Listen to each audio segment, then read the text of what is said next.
सीता रामचंद्र भगवान की।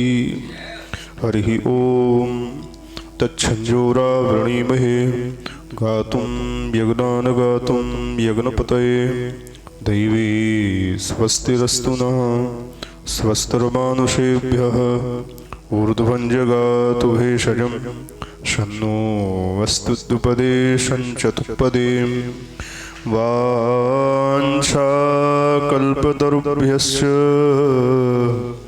कृपा सिन्धुभ्य एव च पतितानां पावनेभ्यो श्रीवैष्णवेभ्यो नमो नमः। प्रह्लाद नारद पराशर पुंडरीक व्यासाम्बरीश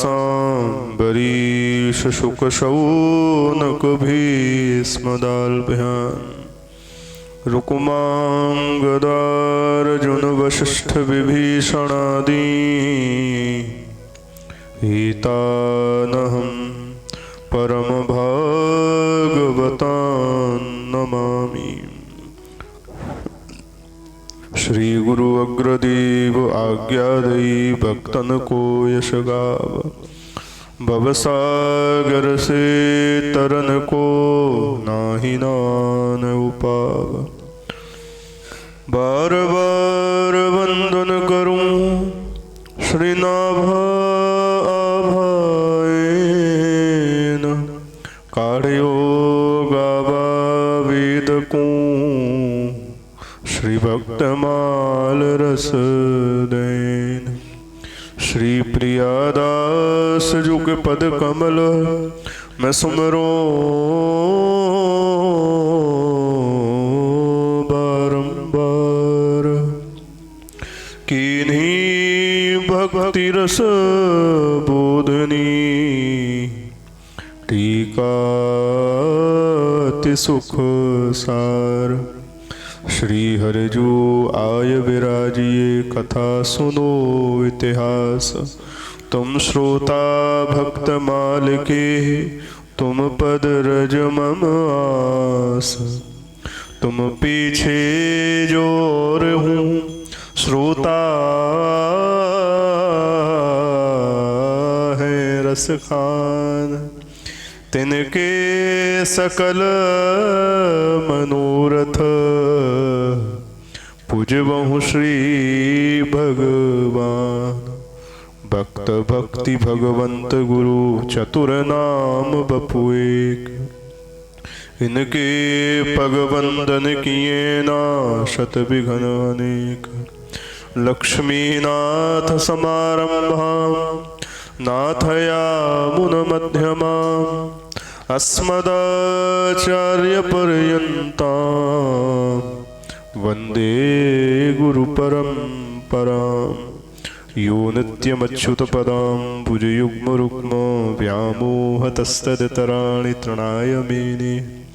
अस्मद्गुरोर्भगवतोऽस्य दयैकसिन्धोः रामानुजस्य चरणौ शरणं प्रपद्ये।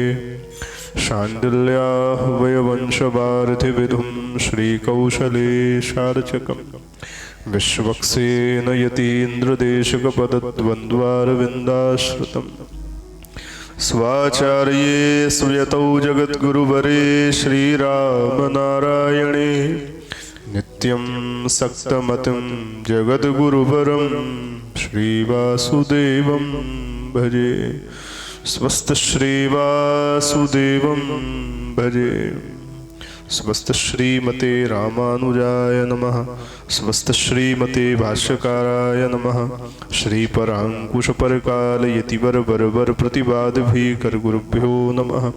श्री जानकी कांत स्मरणं श्री राधा कांत स्मरणं श्री लक्ष्मी कांत स्मरणं संत पूर्वाचार्या सहायाः समस्त वैष्णवाचार्या सहायाः श्री पार्वती कांत स्मरणं।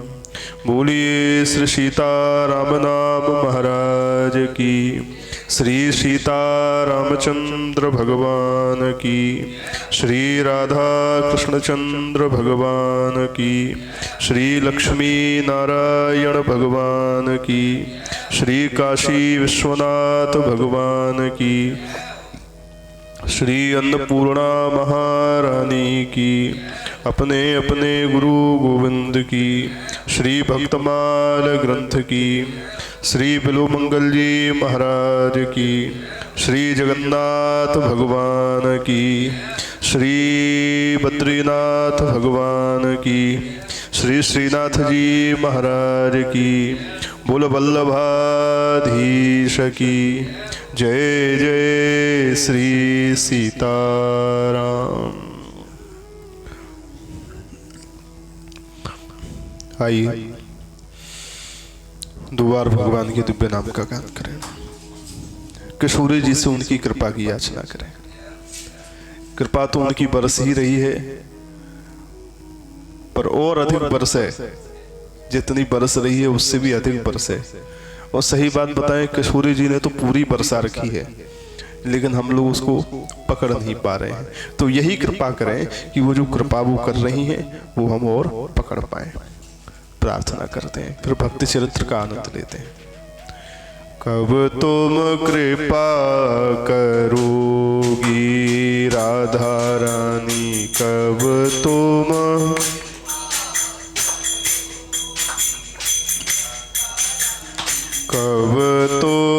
कृपा करोगी श्यामा प्यारी, कब तुम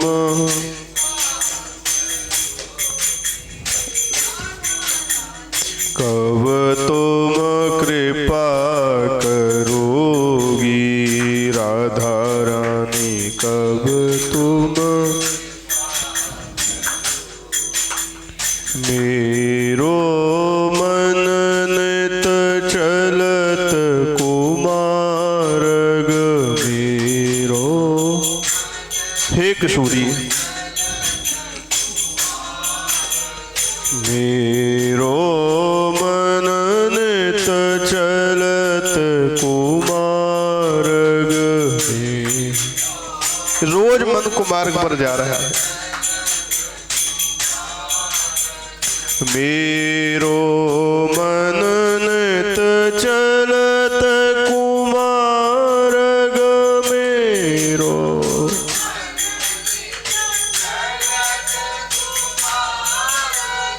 कब दुख हरोगी राधा रानी, कब दुख श्यामा प्यारी, कब तुम कृपा करोगी राधा रानी, कब तुम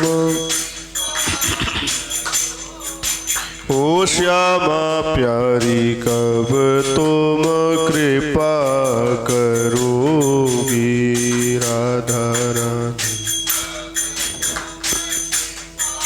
हे प्रिया जी, अति दुर्गम भव जाल बंध्यो में, अति दुर्गम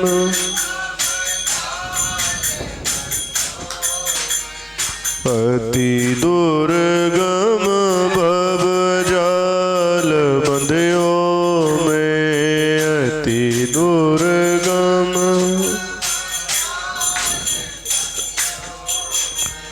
निज शरण ही कब लोगी राधा रानी, निज शरण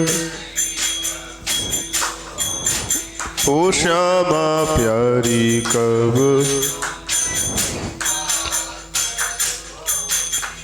राधा रानी, कब तुम वृंदावन को आसरावरी, वृंदावन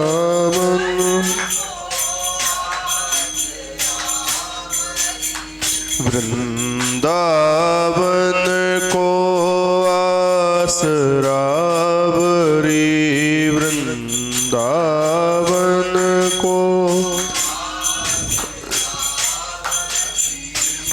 वृंदावन को आसरा बरी वृंदा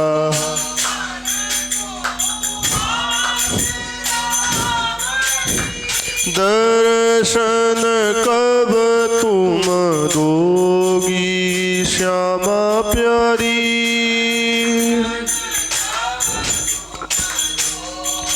ओ दर्शन कब तुम दोगी राधा रानी।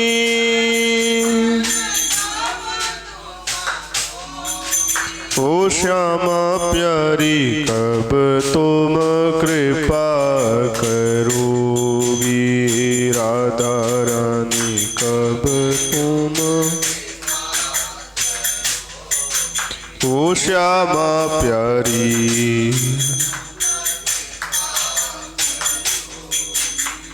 कब तुम कृपा करोगी राधा रानी।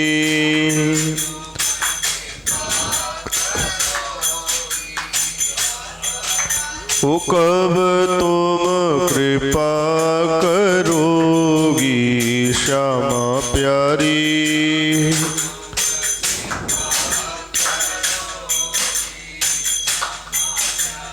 कब तुम कृपा करोगी राधा रानी। कब तुम कृपा ओ श्यामा प्यारी। कब तुम ओ राधा रानी। कब तुम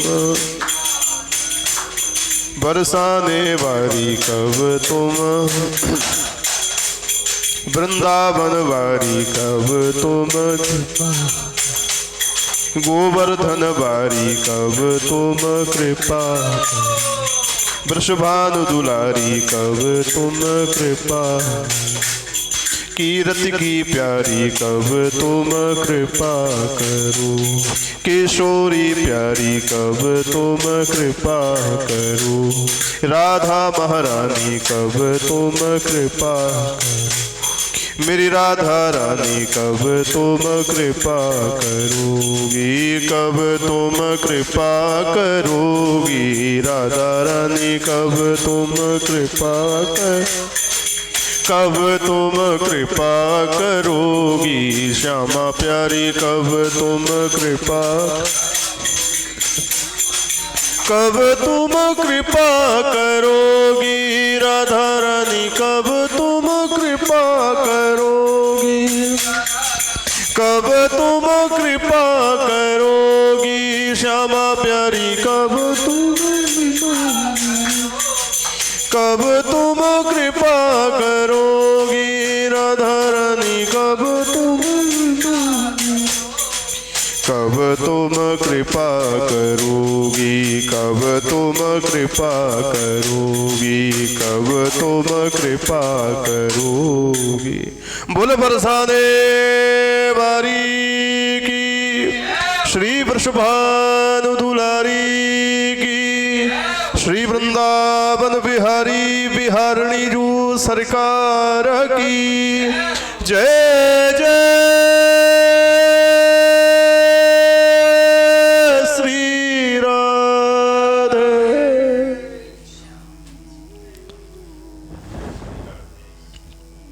हरि शरणम।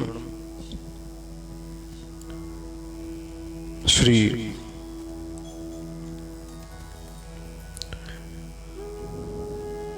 वृंदावन बिहारी बिहारणी जू सरकार की दिव्य कृपा और करुणा के फलस्वरूप श्री भगवान के रसिक शरणानुरागी दिव्य भक्तों का पवित्र चरित्र बड़े ही आनंद एवं हर्ष के साथ में हम सभी लोग अपने जीवन को धन्याति धन्य अनुभव करते हुए धन्याति धन्य बनाते हुए भगवान की कृपा से इस जीवन का जो सार्थक और सही और यथार्थ जो आनंद है, जिसका नाम है आनंद, उसको हम ले रहे हैं। ये श्री ठाकुर जी की हम सबके ऊपर बड़ी विशिष्ट कृपा है। अभी आज जब मैं मंगलाचरण कर रहा था तो वैसे ही मन में कुछ ध्यान चलने लगा, कल्पना चलने लगी।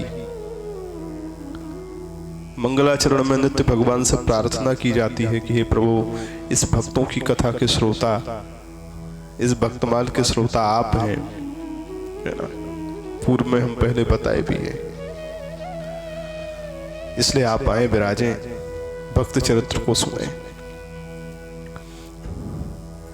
तो भक्तों की कथा सुनने के लिए साक्षात ठाकुर जी आते हैं, सपरिकर आते हैं। और भक्तों की कथा सुनने के लिए जिस भक्त का चरित्र है, उस भक्त के अतिरिक्त अन्य जितने भी भक्त हैं वो भी आते हैं। हाँ, जिनका चरित्र हो रहा है उनको आने में उस दिन थोड़ा संकोच लगेगा कि नहीं लगेगा कि भैया हमारी महिमा गाई जा रही है।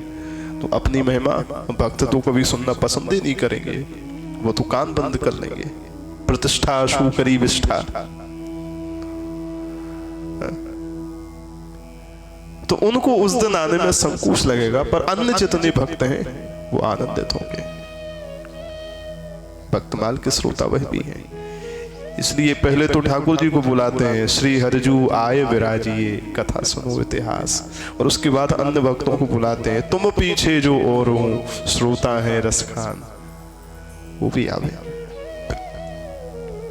इसलिए मेरे मन में ऐसे ही कल्पना और ध्यान चलने लगा मंगलाचरण के समय कि जो है आज मध्याह्न में श्री ध्रुव जी महाराज का चरित्र का अनुशीलन, अवलोकन चल रहा था श्रीमद् भागवत में। तो वही सब भाव मन मस्तिष्क में, हृदय में भरे थे कि श्री ठाकुर जी ध्रुव जी की तपस्या से, भजन से प्रसन्न होकर के दर्शन देने आए हैं, गरुड़ पर विराजमान होकर के आए हैं, गरुड़ से उतरे हैं, उतर करके पास में आ रहे हैं। ध्रुव जी नेत्र बंद करके ध्यान लगा रहे हैं, ठाकुर जी धीरे धीरे सनई सनई मुस्कुराते हुए, पग पग चलते हुए पास में दर्शन देने आ रहे हैं। भक्त का वार्तालाप हुआ, भगवान ने वरदान दिए, प्रेम संवाद हुआ। उसके बाद जो है क्या वर्णन श्री ब्रह्मचारी जी ने किया। ठाकुर जी धीरे धीरे गरुड़ जी की ओर चढ़ रहे हैं, जा रहे हैं। बार बार अपने भक्त के दर्शन से मन तृप्त नहीं हुआ तो गरुड़ जी पर चढ़ने के पहले बार बार मुड़ मुड़ करके देख रहे, एक बार और अपने ध्रुव को देख ले। वो सब भाव मन में भरे थे, तो वही झांकी आ गई। तो मैंने कहा प्रभु, जैसे ध्रुव जी की तपस्या से, प्रेम से प्रसन्न होके आप पधारे उनको दर्शन देने, ऐसे ही आप गरुड़ से उतर करके कथा सुनने भी पधारे। ऐसा मन में भाव आया कि मानो ठाकुर जी श्री गरुड़ जी से उतर करके कथा सुनने के लिए, भक्त चरित्र सुनने के लिए पधार रहे हैं। और प्रारंभ वहां से हुआ। मैंने कहा नारायण पधार ही रहे हैं गरुड़ जी से, तो सावन का महीना है, हे भोलेनाथ आप भी नंदी से उतर के कथा सुनने पधारे, आप ही पधारे माता पार्वती के साथ। यथार्थता तो यही है, आप सबको बताएं कि ये महापुरुष और श्री ठाकुर जी सब नित्य आते हैं, इनको बुलाने की भी आवश्यकता नहीं है, तो आ जाते हैं। अब ये है कि आप वो आए हैं, आप उनको भाव से, प्रेम पूर्वक, विनम्रता से आसन दीजिए कि श्री हरिजू आए विराजिए, हम आपको आसन दे रहे हैं, आप बैठिए। ये इसलिए बोला जाता है। पर आप नहीं भी उनको बुलाओ, पर भक्त चरित्र उनको प्यारा है, वो तो बिना बुलाए आते हैं। जैसे भक्तों के लिए कहा गया कि भगवान की कथा कहीं भी हो रही है, उसके लिए आमंत्रण निमंत्रण की आवश्यकता नहीं, वो तो सबके लिए है, आप पहुंचे सुनने के लिए। ऐसे ही भक्त चरित्र में ठाकुर जी को आमंत्रण निमंत्रण की आवश्यकता नहीं, भगवान बिन बुलाए आ जाते हैं, क्योंकि भक्त उनके प्राण हैं। अन्य भक्त भी सब आ जाते हैं, आते तो रोज हैं, पर हम इतने कलुषित हृदय के प्राणी हैं, इतने बड़े पापी और अधम हैं कि हम उस उपस्थिति को अनुभव नहीं कर पाते।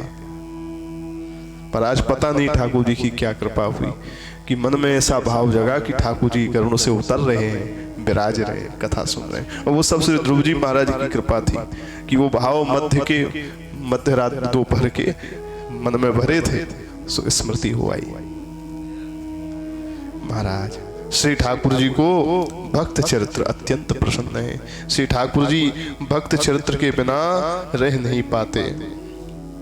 इस बात को श्री गोसाई जी ने श्री विनय जी में कहा है 100वें पद में।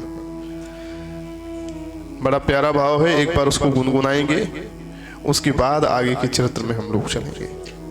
श्री ठाकुर जी को भक्त चरित्र अत्यंत ही प्यारा है। श्री गोसाई जी कहते हैं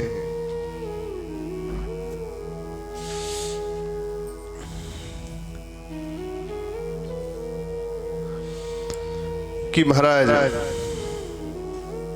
अगर कोई भक्त भगवान के आगे खड़े होकर के ठाकुर जी से कहता है, प्रभु आप बड़े करुणा सागर हैं, आप दया निधान हैं, दीन बंधु दीनानाथ हैं, आनंद सिंधु है, पतित पावन है, इन समस्त संबोधनों को कहकर के भक्त भगवान की महिमा का गान करता है, तो ठाकुर जी को संकोच होने लगता है। भगवान अपनी महिमा सुनना पसंद। हालांकि श्री विष्णु सहस्त्रनाम में श्री ठाकुर जी का एक नाम है स्तुति स्तोता स्तुत प्रिय। विष्णु सहस्त्रनाम में श्री ठाकुर जी के जो 1000 नाम हैं, उन 1000 नामों में एक नाम है स्तुति प्रिय। स्तुति प्रिय माने जिनको अपनी स्तुति अत्यंत ही प्रिय है, भगवान नारायण। पर श्री नारायण स्वरूप से तो भगवान स्तुति प्रिय हैं। कोई भक्त उनके आगे खड़ा होकर के उनकी महिमा गाए तो ठाकुर जी बड़े प्रसन्न होते हैं, हमारी स्तुति गा रहा है भाई। लेकिन राम जी के स्वभाव की बात करें तो श्री राम जी को बड़ा संकोच लगता है, ये शील संकोच वाले स्वरूप में है। कन्हैया को एक बार अपनी स्तुति से संकोच नहीं होगा, पर राम जी को होता है। गोसाई जी वर्णन कर रहे हैं, कोई भक्त भगवान के आगे उनकी स्तुति गावे तो हमारे राम जी को संकोच लगता है, और भगवान उसको, गोसाई जी कहते हैं, चपत चलत चर्चाओ, उस चर्चा को बंद करा देते, भैया बस हो गया, ये बंद करो, कुछ और सुनाओ। तो सब पूछते हैं प्रभु क्या सुनाए? तो भगवान कहते हैं किसी भक्त की कथा सुनाओ, कोई भक्त चरित्र सुनाओ। पंचवटी के स्थान में जब राम जी 14 वर्ष के वनवास में थे, उस समय पंचवटी पर जब विराजमान थे, जहां शूर्पणखा आई थी, उस स्थान की घटना है श्रीमद् वाल्मीकि रामायण में। श्री लक्ष्मण जी ने कुछ बातें कहना शुरू किया। शुरुआत की भरत जी से, भरत जी की चर्चा शुरू की, भरत जी की महिमा का गान करना शुरू किया, और भरत जी की महिमा का गान करते करते माता कैकेयी तक पहुंच गए, थोड़ी उनकी निंदा करने लगे। वहां राम जी ने लक्ष्मण जी को रोक करके कहा, सुनो कैकेयी जी की बात मत करो, भरतस्य कथाम कुरु। तुम तो जो भरत की कथा कह रहे थे ना, भरत की जो महिमा गा रहे थे, वो सुनाओ, भरतस्य कथाम कुरु। मुझे भरत की कथा बड़ी प्रिय लगती है।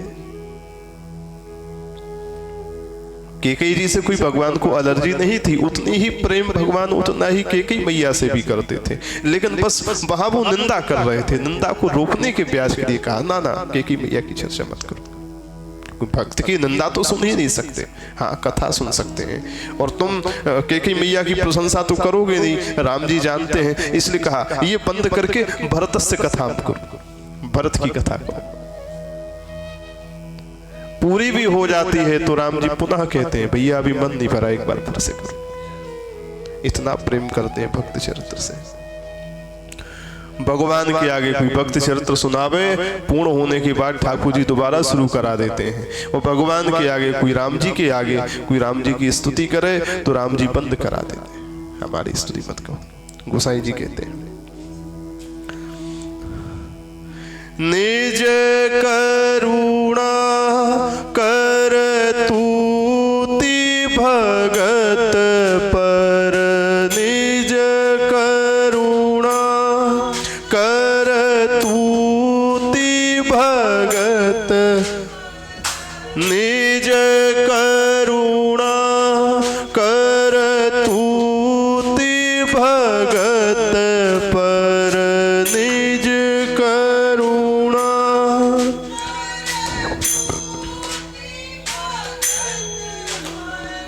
चपत चलत चर्चाऊ, चपत चलत चर्चा।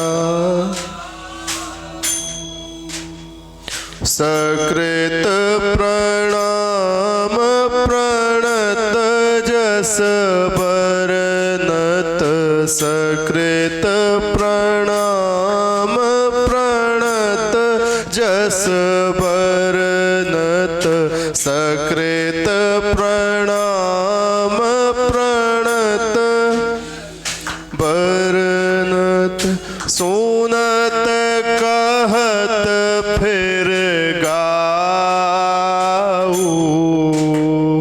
सुनत कहत फिर गाऊ सुनो सीतापतिशील स्वभाऊ सुनो सीतापति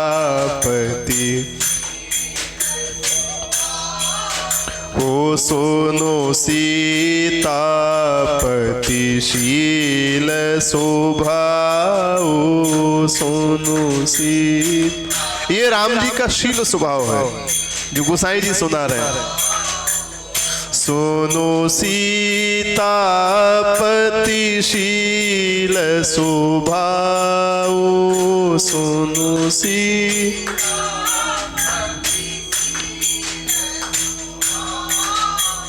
सुनो सीतापतिशील स्वभाऊ सुनो सीतापति सुनो सीतापतिशील स्वभाऊ।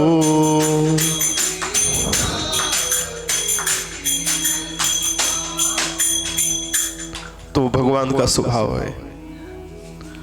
भक्त चरित्र ठाकुर जी को बहुत प्यारा है। कल के दिव्य पावन प्रसंग में विगत 4 दिनों तक श्री लीला शुक बिल्वमंगल जी महाराज का दिव्य पवित्र चरित्र हम लोग श्रवण कर रहे थे, जो कल लगभग विश्राम हो गया। इनका पूर्ण नाम है लीला शुक बिल्वमंगल। इनके नाम के आगे एक विशेषण लगा है लीला शुक। लीला शुक जो दिया हुआ नाम है श्री बिल्वमंगल जी का, वो उनके गुरुदेव के द्वारा दिया हुआ नाम है।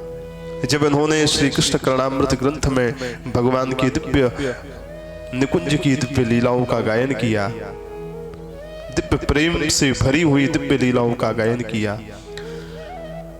तो उनके गुरुदेव इतने प्रसन्न हो गए कि सुखदेव जी के समान तुमने भगवान की दिव्य लीला चरित्रों को गाया है, इसलिए तुम्हारा नाम है लीला शुक। गुरु की कृपा हुई, भक्तों की भक्ति की कृपा हुई, तो बिल्वमंगल से लीला शुक बिल्वमंगल हो गए। बोलिए श्री लीला शुक बिल्वमंगल जी महाराज की। बड़ा ही अद्भुत चरित्र श्री बिल्वमंगल जी का हम लोगों ने श्रवण किया। आज एक चरित्र में ठाकुर जी प्रारंभ कर रहे हैं श्री जगन्नाथपुरी के राजा जी का। जगन्नाथपुरी के राजा जी का हम लोगों की शुरुआत की श्री जगन्नाथ भगवान के दिव्य उत्सव से ही शुरू हुई थी कथा की। उस दिन से श्री गणेश हुआ था, उसके बाद द्वितीय पड़ाव श्री गुरु पूर्णिमा से प्रारंभ हुआ। श्री जगन्नाथ भगवान के दिव्य तीर्थ क्षेत्र की स्थान की घटना है। श्री नाभाजी महाराज ने 50वें छप्पे में इसका वर्णन किया है। कल हम लोग श्रवण कर रहे थे श्री बिल्वमंगल जी महाराज की चरित्र में विश्राम के समय प्रसाद की महिमा। श्री ठाकुर जी आते और बिल्वमंगल जी को रोज जो है दोना में खीर प्रसाद देते, वही वो पाते थे। चिंतामणि आई, वो दिया तो उन्होंने कहा भाई ये तो तुम्हारा है, हमको अलग से देवे, सम्मान से तुम खाए, तुम्हारा भाग क्यों खाए। बाद में ठाकुर जी पुनः आए, किशोरी जी के साथ आए, वो जोड़ी के साथ जोड़ी को दिया। ये दिव्य प्रसाद की महिमा और ठाकुर जी की महिमा, भगवान में और भगवान के प्रसाद में रंच मात्र भी अंतर नहीं है। ऐसा ही प्रसाद की दिव्य महिमा से जुड़ा हुआ और भगवान के दिव्य प्रसाद की महिमा को बताने वाला यह दिव्य चरित्र है। पहले छप्पे छंद का गान करते हैं, फिर चरित्र में प्रवेश करते हैं। प्रसाद अवज्ञा जान के पाणी तजयो एके नृपति प्रसाद अवज्ञा जान के पाणी तजयो एके नृपति प्रसाद अवज्ञा जान के तजयो एके नृपति कहाँ कहो बनाई बात सब ही जग जाने कहाँ कहो बनाई बात सब ही जग जाने करते दो ना भयो श्याम सौरभ मन माने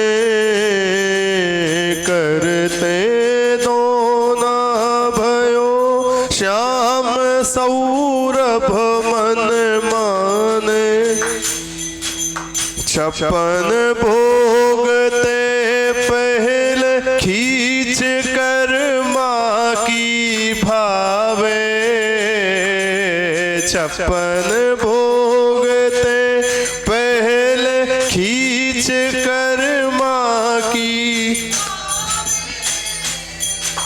सिल पिल्ले के कहत कुंवरी पे हरी चली आवे सिल पिल्ले के कहत कुंवरी पे हरी चली भक्तन हित सुत विसदियो भूप नारी प्रभु राखी पति भक्तन हित सुत विसदियो भूप नारी प्रभु राखी पति प्रसाद अवज्ञा जान के पाणी तजयो एके नृपति प्रसाद अवज्ञा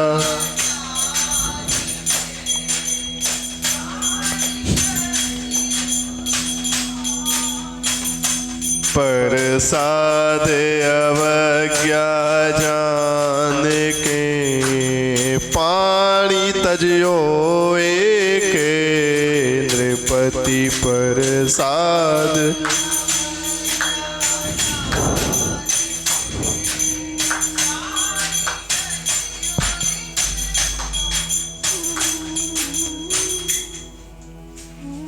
प्रसाद अवज्ञा जान के पाणी तजयो एके नृपति। इस छप्पे में श्री गोसाई जी ने भगवान के दिव्य प्रसाद की महिमा को बताते हुए भक्तों ने कैसे प्रसाद को भगवत स्वरूप माना इसकी चर्चा करें। प्रसाद अवज्ञा जान के पाणी तजयो एके नृपति। एक जगन्नाथपुरी के राजा थे। एक बार अपने महल में अपने इष्ट मित्रों के साथ संबंधी जनों के साथ चौसर खेल रहे थे, पासा वाला।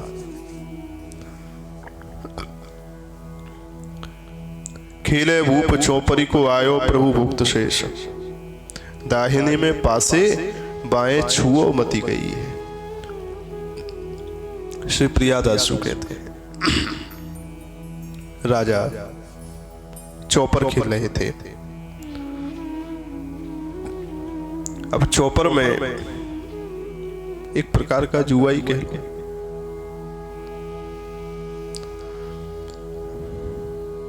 पर वो खेल खेल रहे थे अपना स्वाभाविक।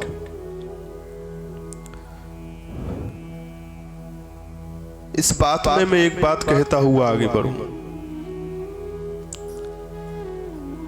कलयुग चल रहा है और कलयुग के घर हैं कुछ कोई आपसे पूछे आप कहाँ रहते हो तो अपना एड्रेस बता दोगे, फलानी जगह रहते हैं। कोई आपसे पूछे आप कहाँ रहती हैं तो आप अपना एड्रेस बता देंगे, फलानी जगह रहते हैं। ऐसे ही कलयुग के कुछ घर हैं जहां पर कलयुग रहता है। उन घरों के नाम है द्यूतम, पानम, स्त्रियः, शूना, यत्रा धर्मश्चतुर्विधः।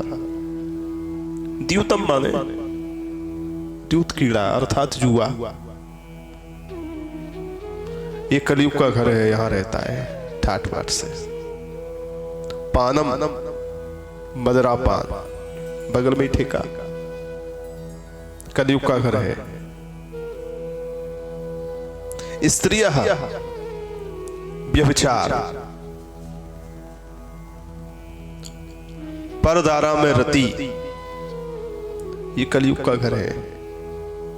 और शूना माने हिंसा, ये कलयुग का घर है। और आप विचार करें, कलयुग चल रहा है इसलिए ये चारों चीजें चरम पे है। क्यों पाल साहब? चारों चीजें चरम पे है। कितने लोग हैं जुआ में लगे रहते हैं, वो बात अलग है। आजकल वो ताश पत्ता वाला क्रम नहीं रहा, उसके कई रूप आ गए हैं, रूपांतरण हो गए हैं, लेकिन है तो जुआ ही ना। जुआ है।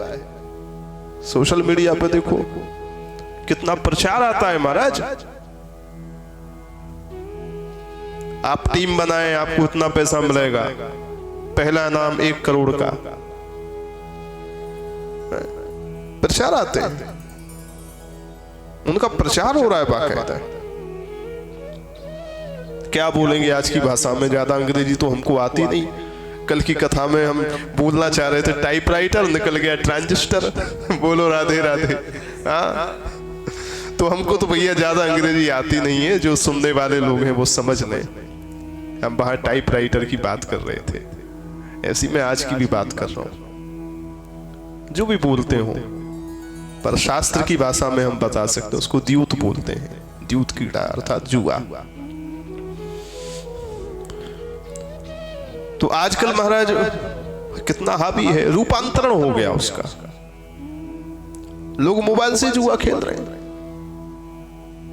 बैठे बैठे जुआ खेल रहे हैं। एक आदमी अमेरिका में बैठा है, एक इंडिया में बैठा है, एक चाइना में बैठा है, बैठे बैठे जुआ चल रहा है। हाँ, सही बात है। ये कलयुग का प्रचार है, ये कलयुग का घर है। और जहां ये होगा वहां कलह होगा, लुट जाओगे आप, वो कलह होगा। आज नहीं तो कल होगा, पर कलह होगा ही होगा। नाम ही है कली। वो परसों तक नहीं छोड़ेगा, कल तक तो कर देगा। और दूसरा स्थान पानम अर्थात मदिरा पान, इससे भी बचना चाहिए। ये कलयुग का स्थान है। बताइए कलयुग ने कितनी बुद्धि भ्रष्ट कर दी कि दिन भर काम कर करके कमाने वाला आदमी भी रात को पी करके सारी कमाई बेकार कर देता है।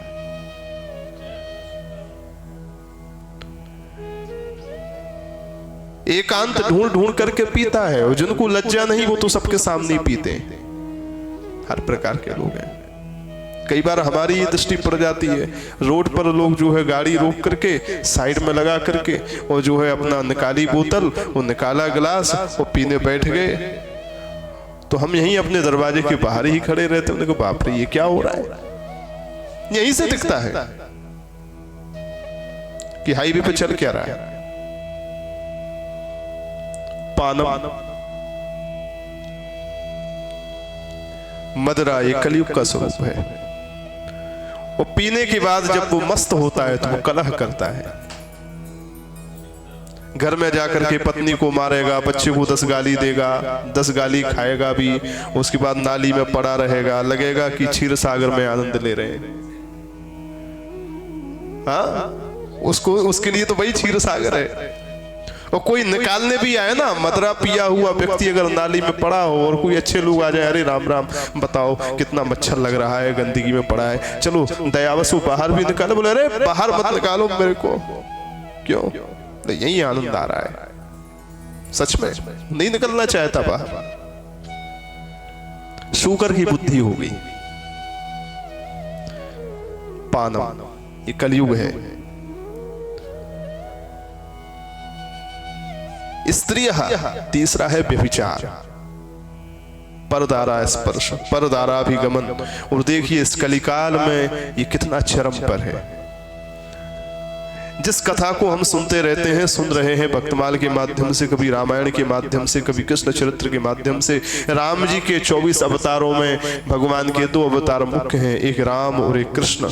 इन 2 अवतारों में रामायण हो गई केवल जानकी जी की प्रतिष्ठा के लिए, और महाभारत हो गया द्रौपदी की प्रतिष्ठा के लिए। दोनों अवतारों में एक नारी की, एक देवी की प्रतिष्ठा के लिए महाराज धर्म युद्ध हो गए हमारे यहाँ सनातन में। और यहाँ वही प्रतिष्ठा नारियां स्वयं ही स्वेच्छा से लुटा रही हैं।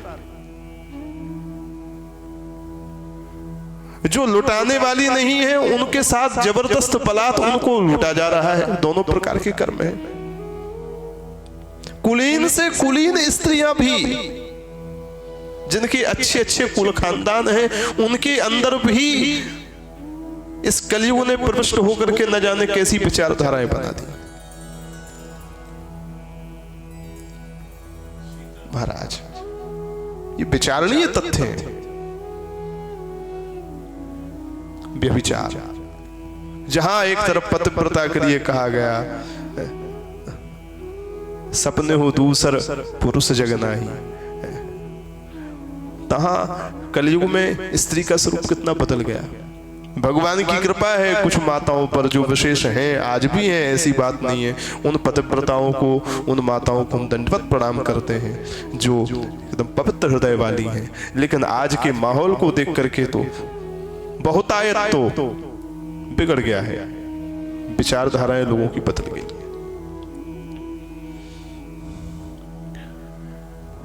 द्यूतम पानम स्त्रियः, और चौथा कलयुग का घर है शूना। शूना माने हिंसा। जहां पर हिंसा होगी वहां कलयुग है, कलह है। वो हिंसा आजकल आम हो गई है। उसके रूप कई हैं। एक रूप तो अभी हम लोग बांग्लादेश में देख रहे हैं वर्तमान में। ये कलिकाल का प्रभाव है महाराज। ये तो जहरीले सांप के समान होते हैं ये। हम तो बिना नाम लिए ही संकेत करते रहे सारा। ये सब जहरीले सांप के समान होते हैं। सांप जब तक अकेला रहेगा तो बिल के अंदर रहेगा। जब उसके कई लोग आ जाएंगे, बहुतायत हो जाएगी, तो महाराज वो तांडव करना शुरू कर देता है। ऐसे ही जब तक ये कम रहते हैं तब तक ये शांत दुम दबाए अपने बिल में पड़े रहते हैं शांति से। और जब ये अनेक हो जाते हैं तो महाराज ये परेशान करने लग जाते हैं। इसलिए इस समय हिंदुओं को भी जागृति की बहुत आवश्यकता है। आज ही मेरी चर्चा हो रही थी, लोगों ने कहा महाराज जी इस विषय पर भी थोड़ा सा आप प्रकाश डालें जागृति के लिए। मैंने कहा बिल्कुल सही बात है, इसमें तो कहने की भी जरूरत नहीं, अपने आप ही कहेंगे। आज किसी और के साथ स्थिति परिस्थिति बन रही है, कल हम लोगों के साथ भी हो सकती है, कभी भी हो सकती है। इसलिए जागृति की बहुत आवश्यकता है। कितनी हिंसा हो रही है बांग्लादेश में। श्री जगन्नाथ भगवान के विग्रहों को तोड़ दिया गया मंदिर के अंदर।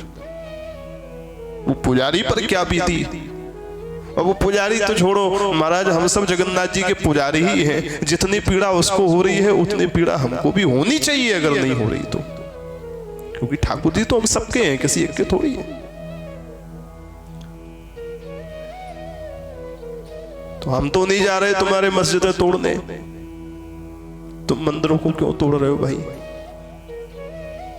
हाँ, वो बात अलग है, तुमने पहले से अगर हमारा मंदिर तोड़ करके मस्जिद बनाई हो तो उस मस्जिद को हम तोड़ देंगे।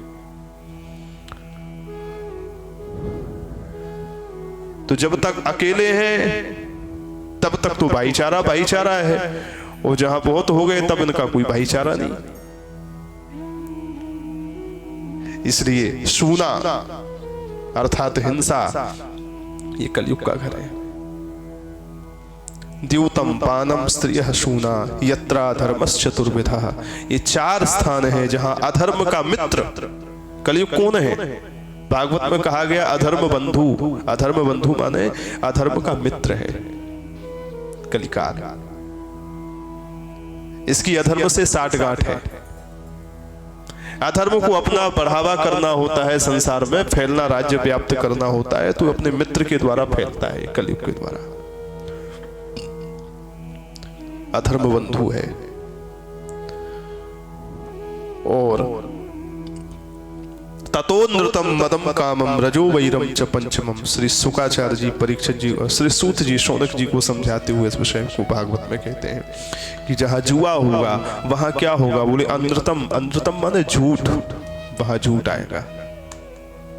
जुआ में सबसे पहले झूठ बोलता है आदमी। ततो नृतम मदम, जहां पर मदरा पान होगा वहां क्या होगा? मदम अर्थात नशा, वहां नशा आएगा, छा जाएगा। ततो नृतम मदम कामम, जहां व्यभिचार होगा वहां काम होगा। रजो वैरम च पंचमम, जहां हिंसा होगी वहां वैर होगा। वैर के कारण हिंसा होती है अथवा हिंसा के कारण वैर होता है।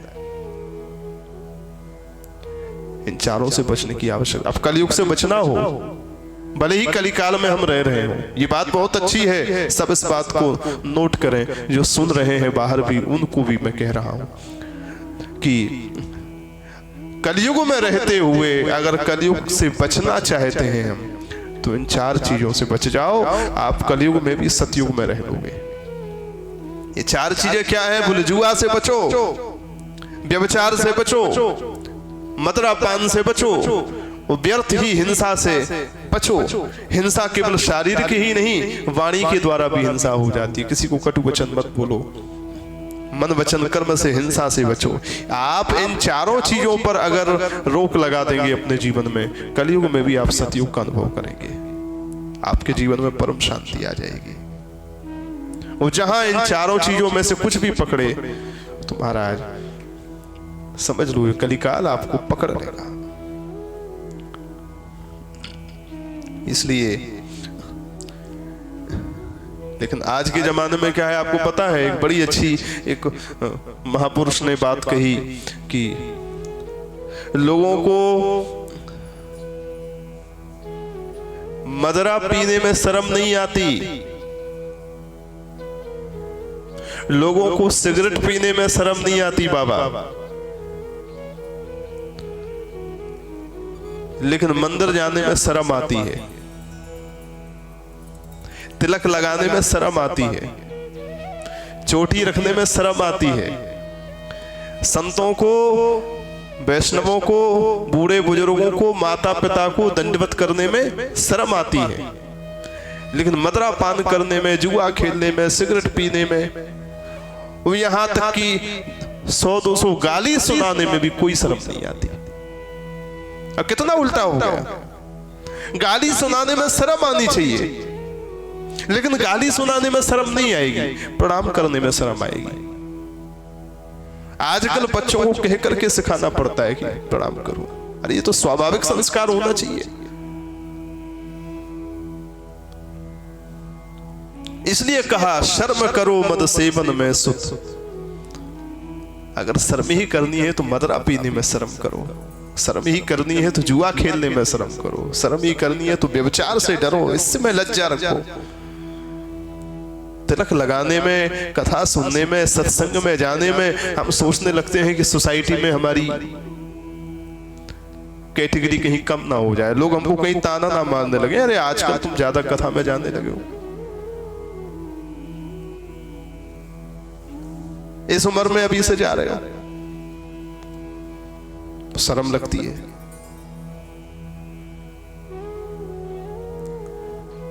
शर्म की बात क्या है, पहले ये पहचानना पड़ेगा। महाराज चौपर खेल रहे थे, उसी समय देखो क्या हुआ। अब ये कलयुग का एक अंग है, कलयुग आया तो परिणाम क्या हुआ।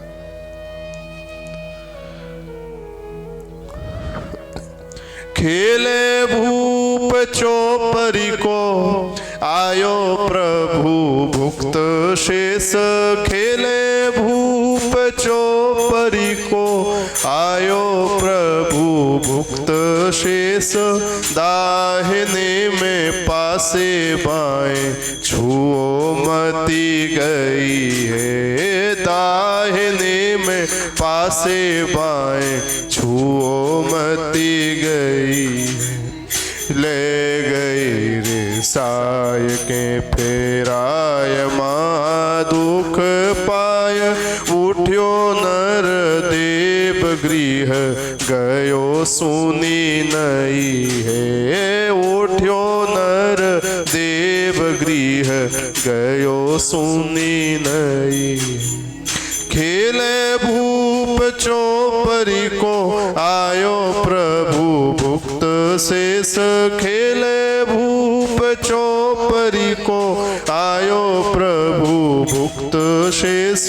दाहिने में पासे बाएं छुओ मती गई है। दाहिने में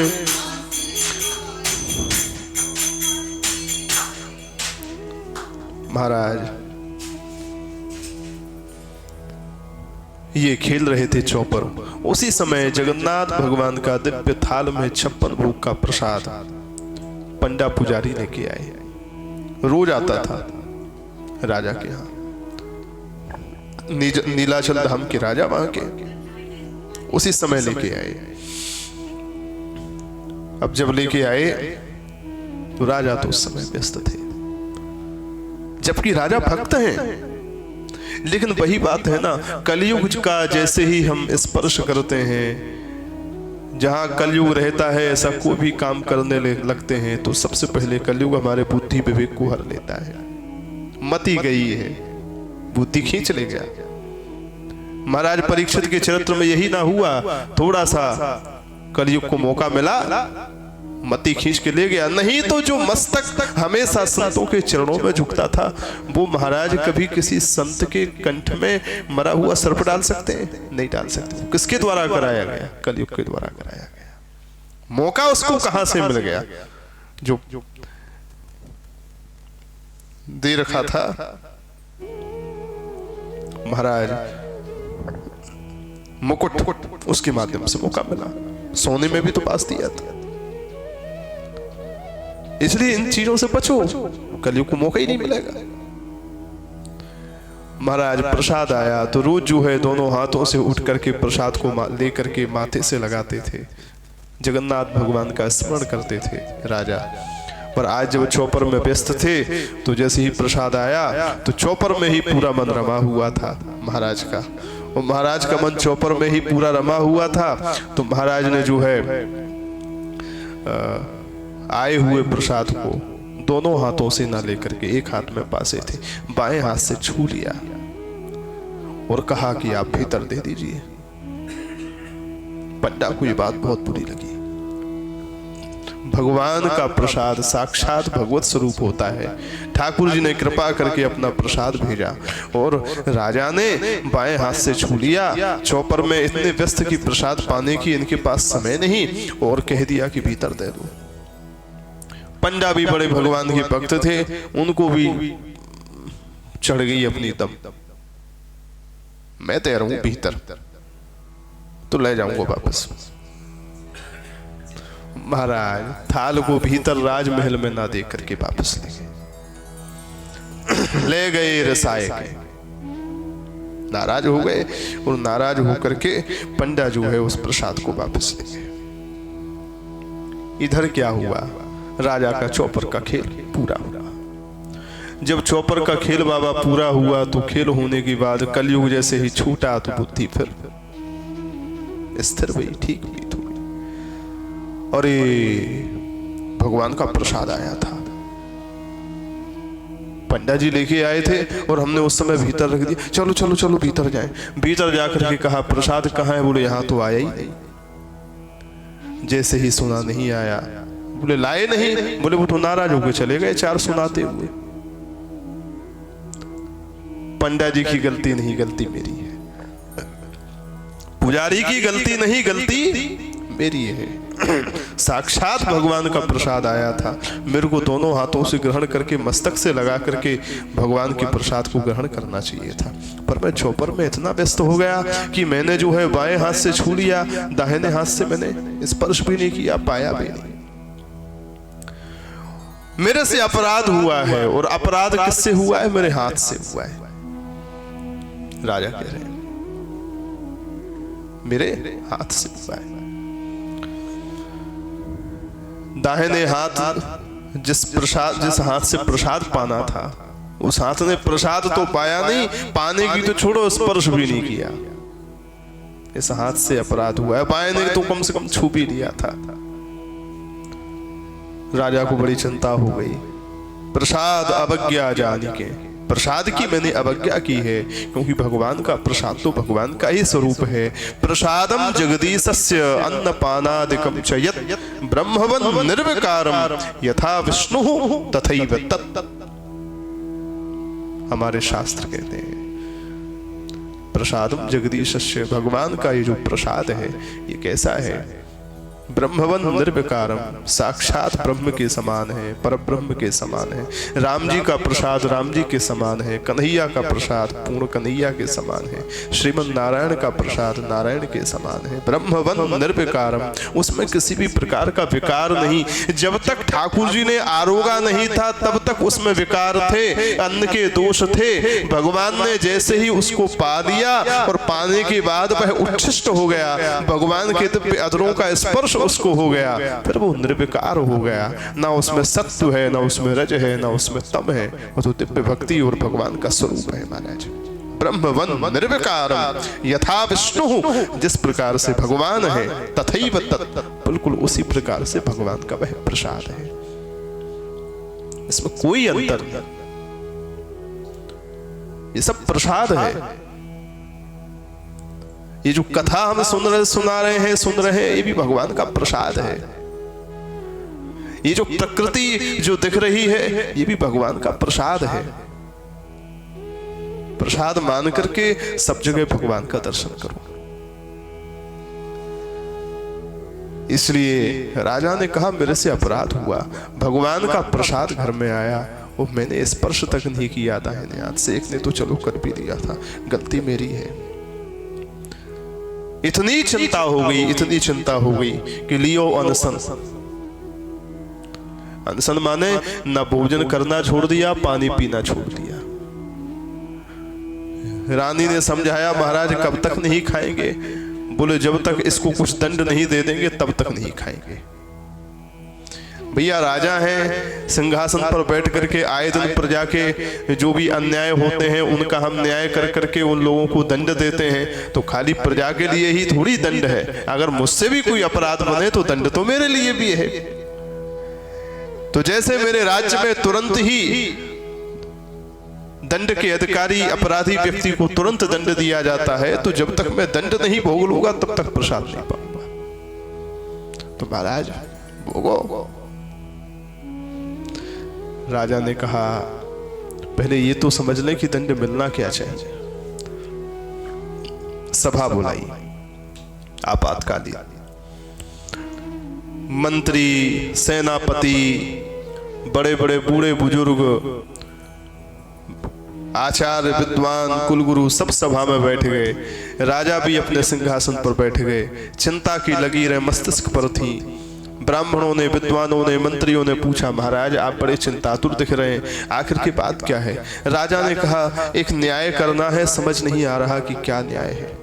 क्या अभी कुछ बताया नहीं। बोले एक बात बताओ, अगर किसी से भगवान का अपराध बन जाए, किसी अंग से ही, शरीर के किसी अंग से भगवान का अपराध बन जाए, तो उसका प्रायश्चित क्या है? शास्त्रों में इसका क्या प्रायश्चित है?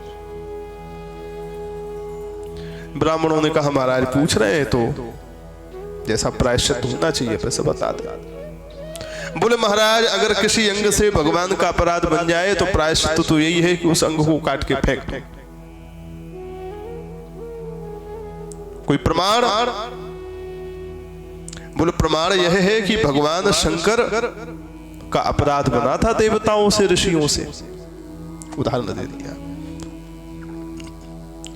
हरिद्वार के कनखल के यज्ञ में जब माता सती के पिता दक्ष ने दिव्य यज्ञ किया, बृहस्पति सब नाम का यज्ञ किया, उस यज्ञ में जो है सारे देवी देवता आए, भगवान शंकर तो गए नहीं थे। बाद में विस्तार से आपको सब पता ही है सती चरित्र में, शंकर जी तो गए नहीं थे। और बाद में जब शंकर जी नहीं गए, उनकी अवमानना भी उस यज्ञ में हुई, तो माता सती ने क्रोध करके वहीं यज्ञ की भूमि में अपना शरीर भी छोड़ दिया था समाधि की अग्नि में। शंकर जी को जब पता चला तो वीरभद्र को भेजा जटा से प्रकट करके। वीरभद्र आए तो उस यज्ञ में जिस देवता ने जो जो अपराध किए थे, वीरभद्र ने उनको वैसे ही दंड दिए। भृगु ऋषि दक्ष प्रजापति के यज्ञ के आचार्य थे। भृगु ऋषि, भृगु के ही बेटा है शुक्र। ये शुक्रवार आता है ना, ये जो शुक्र ग्रह है, ये भृगु ऋषि के पुत्र हैं, इसलिए इनका एक नाम है भार्गव। भृगु के बेटा भार्गव। तो भृगु ऋषि यज्ञाचार्य थे। वो जो है उस यज्ञ में प्रसन्नता में अपनी दाढ़ी पे ऐसे ऐसे हाथ घुमा रहे थे, क्योंकि पहले जो भूत प्रेत आए थे, पहले तो वीरभद्र गए नहीं थे, खाली जो है भूत प्रेत की सेना गई थी सती मैया के साथ में। वीरभद्र तो बाद में भेजे। तो जब भूत प्रेतों ने देखा कि हमारी मैया ने अपना शरीर छोड़ दिया, तो उन्होंने यज्ञ में तहलका मचाना शुरू किया, बल्लियां अल्लियां सब तोड़ना, यज्ञ को तहस नहस करना शुरू किया। तो भृगु जी यज्ञाचार्य थे, बोले अरे हम यज्ञाचार्य हैं, यज्ञ की रक्षा करना हमारा कर्तव्य है। तो उन्होंने वेद के रक्षोण मंत्र को जो है पाठ करके उसके प्रभाव से कुछ देवताओं को प्रकट कर दिया, सैनिकों को प्रकट कर दिया रक्षोण मंत्र के प्रभाव से। तो उन सैनिकों ने भूत प्रेत की पिटाई करके भगा दी। भगदड़ मच गई भूत प्रेतों में डर के मारे। तो भृगु ऋषि ऐसे प्रसन्नता में देखा यज्ञाचार्य है, हमसे बच रहे हो। वो सब दौड़े दौड़े गए भगवान शंकर के पास, सबरी महालीला कथा सुनाई। तो शंकर जी ने कहा ठीक है, जिसने जो जो काम किया है उसको वैसा ही दंड बनेगा। जब भूत प्रेत डर के मारे भाग रहे थे बाबा, तो एक पूखा नाम के देवता थे। पूखा नाम के देवता जो है बढ़िया भूत प्रेतों की पिटाई हो रही थी, रक्षोण मंत्र की शक्ति से प्रकट हुए देवताओं के द्वारा। तो पूखा नाम के देवता पत्ती सी निकाल करके खूब हंस रहे थे। बोलो जय सिया राम। खूब हंस रहे थे। तो भूत प्रेत तो पूरा लाइव टेलीकास्ट खींच के गए, फोटो खींच के गए सबका किसने क्या किया है। और एक भग नाम के देवता थे, वो आंखें मटका रहे थे। देखा, वो आंखें मटका रहे थे। वो दक्ष तो दक्ष थे, उनका तो सिर भगवान शंभू के चरणों में झुक ही नहीं रहा था, उनका सिर का अपराध था। सब कर सकते थे लेकिन वो झुकने को तैयार नहीं थे, जबकि जानते थे महादेव है। ठीक है, शंकर जी ने कहा जिसने जो जो अपराध किया है, भैया पूरे शरीर को अपराध ना है, अंगन को अपराध है तो ठीक है, जिस अंग ने अपराध किया है वीरभद्र जाकर के वह निपटा दिया। तो वीरभद्र आए जब अपनी सेना के साथ में, तो भृगुम बबंध मणिमान वीरभद्रम प्रजापतिम चंडीशम भूषणम देवम भगम नंदीश्वरो गृहीत। शुकाचार्य जी ने वर्णन किया है सुनाते समय। मणिमान नाम का जो गण था भगवान शंकर का, उस मणिमान नाम के गण ने भृगु ऋषि को पकड़ लिया। भृगुम बबंध मणिमान, और पकड़ करके बोले हाँ तुम दाढ़ी बहुत ज्यादा घुमा रहे थे ना, दाढ़ी ही उखाड़ करके फेंक दी महाराज, पूरी दाढ़ी उखाड़ दी। अब फिरो हाथ, भगम नंदीश्वरो गृहीत, भगवान शंकर के वाहन नंदी ने जो है भग देवता को पकड़ लिया। बोले हमने तुम्हारे बारे में सुना था, तुम जो है आंख ज्यादा मटका रहे थे। उनकी दोनों आंखें निकाल ली बाहर। चंडीशम भूषणम देवम, चंडीश नाम के जो गण थे भगवान शंकर के, उन्होंने पूखा देवता को पकड़ लिया। बोले तुम बत्ती सी बहुत ज्यादा हिला रहे थे, सो एक मुक्का मारा, पूरी बत्ती सी बाहर निकाल के वेदांती बना दिया। और वीरभद्रम प्रजापति, वीरभद्र ने प्रजापति दक्ष को पकड़ा। बोले तुम सारा का सारा अभिमान तेरे सर में ही घुसा पड़ा है, झुकने को तैयार नहीं। सो महाराज बम भोले करके महादेव का नाम लेके सर ही घुमा करके धड़ से अलग कर दिया, स्वाहा कर दिया। तो ये उदाहरण ब्राह्मणों ने दे दी ना। महाराज जिस अंग से भगवान का अपराध बन जाए उसी अंग को काट के फेंक देना चाहिए, उसका त्याग कर देना चाहिए अपराधी का। शंकर जी ने उस यज्ञ में यही किया था, दक्ष के यज्ञ में। जिसके जिस अंग से अपराध हुआ उसी अंग को नष्ट कर दिया। पर महाराज ये तो बताओ किसने अपराध किया है? राजा बोले अभी ये सब बताने की जरूरत नहीं है, बता देंगे बाद में। राजा ने कहा भी कह देंगे कि हम नहीं किया है तो फिर जो है ये सब समझाने लगेंगे ना। महाराज आपके ताई ये प्रायश्चित ना ने, तुम तो ऐसो वारो कर लो। बोलो राधे राधे। हाँ, जो यथार्थ है सो ठीक है। अब महाराज पहले से भी ज्यादा चिंता में आए गए। अब क्या चिंता आ गई? राजा ने कहा चिंता तो यह हो गई, सुंदरकांड की अथवा मानस की एक चौपाई है, एक दिन हमारे मुख से निकली थी। बरुभल वास नरक करताता, दुष्ट संग जनि देई विधाता। नरक में रहना श्रेयस्कर है, स्वीकार है भक्त को, लेकिन दुष्ट का संग करना स्वीकार नहीं है। हे प्रभु मेरे को नरक में करोड़ों यातनाएं दे देना, मैं तैयार हूं, पर किसी जो तुम्हारे चरणों से, तुम्हारी भक्ति से, तुम्हारे नाम से विमुख हो, जो सामने बैठ करके मेरे को ये समझावे कि काहे को नाम जपते हो, काहे को कथा सुनते हो, काहे इतना राम राम करते हो, ऐसे व्यक्ति का संग कभी मत दे देना। ऐसे व्यक्ति के कभी सामने ना पड़ूं, इतनी कृपा कर देना। दुष्ट संग जनि देई विधाता। नरक में कम से कम मार काट होगी, पर कोई ये तो नहीं कहेगा कि राम राम मत कर। बात तो यही कहेंगे, अरे राम राम किया होता तो ये नहीं मिलता। बात तो ये कहते, वो तैयार है सुन। पर यहाँ सुख सुविधा में भले ही पड़ा रहूं, लेकिन लोग ये कहें कि काहे राम राम करते हो, तो हमको तैयार नहीं, स्वीकार कर। बरुभल वास नरक करताता, दुष्ट संग जनि देई विधाता। कह हनुमंत विपति प्रभु सोई, जप तप सुमरन भजन न होई। आज मंगलवार है। विपत्ति क्या है? नरकों जैसी विपत्ति, विपत्ति नरक ही है महाराज।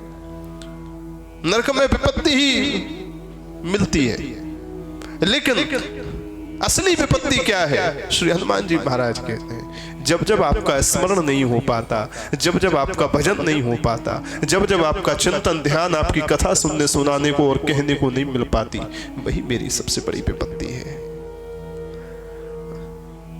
बस ये विपत्ति मत देना। सच में ये तो अनुभव कर रहे हैं। जब जब ये सब नहीं होता तो लगता है बड़ी विपत पड़ी है, हे प्रभु आप ही उबारो। वो जब ये कथा सत्संग आराम से शांति से चलता रहता है, भजन पूजन शांति से चलता रहता है, तो लगता है ठाकुर जी बड़ा आनंद है। कह हनुमंत विपत प्रभु सोई, जप तप सुमरन भजन न होई। तो दुष्ट संग नहीं करना है। राजा ने कहा मेरा तो जीवन देखो, इतना बड़ा दुष्ट मेरे साथ में, अब इस दुष्ट को जब तक हटा नहीं दूंगा, त्याग नहीं दूंगा, तब तक शांति कैसे मिलेगी? अब समस्या ये है कि इस दुष्ट को त्यागूं कैसे? राजा ने कहा इस दुष्ट को त्यागूंगा, इसको काट के फेंक दूंगा, इसको काट के फेंक दूंगा। हरि ते विमुख संग नहीं करऊं, हरि ते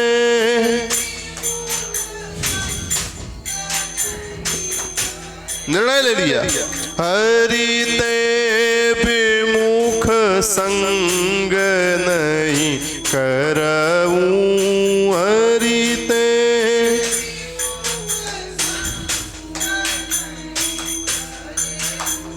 संत संग सुख पाऊं, संत संग सुख पाऊं।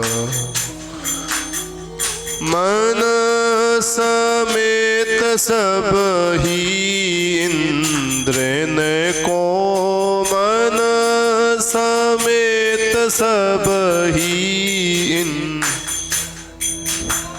मन समेत सब ही इंद्रन को, मन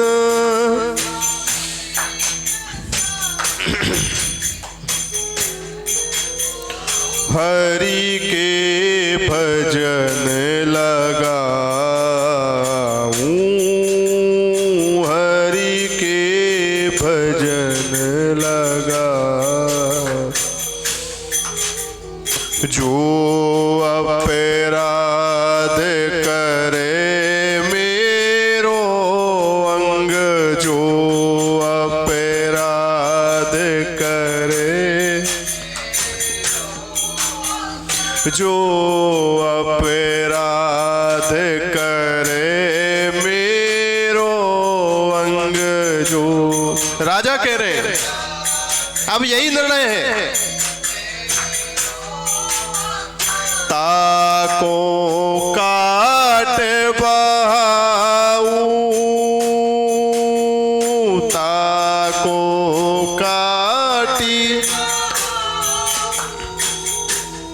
ओ ताको काटी बहाऊं, ताको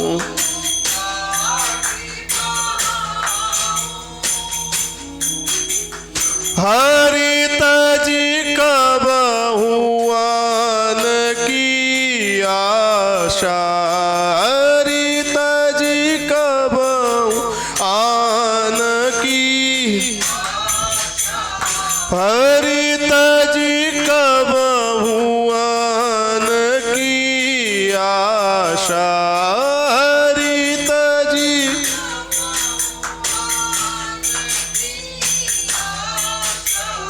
मन में नाही न लाऊं, मन में नाही न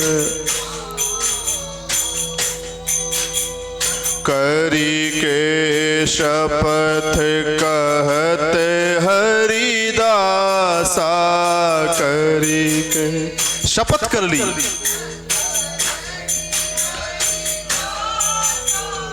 करी के शपथ कहते हरिदासा, करी के शपथ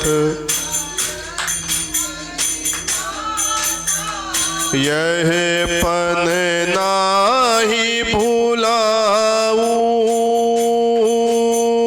यह पन नाही भुलाऊं।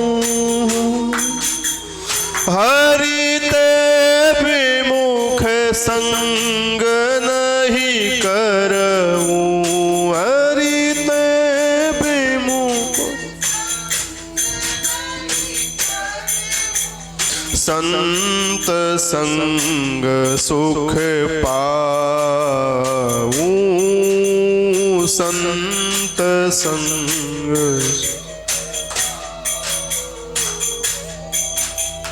बरु भल बास नरक करता ता, बरु भल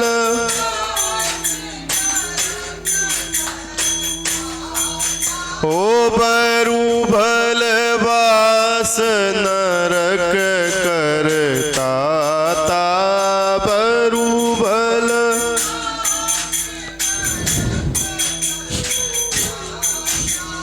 दोष्ट संग जनि दे विधाता दोष्ट संग जनि दे विधाता। श्री राम जय जय राम श्री राम श्री राम जय जय राम श्री राम श्री राम जय जय राम श्री राम जय श्री राम जय जय राम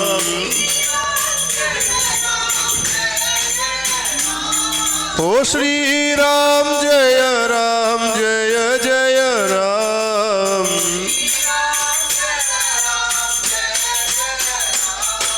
श्री राम जय जय राम श्री राम जय जय श्री राम जय जय राम श्री राम जय जय राम श्री राम जय जय राम श्री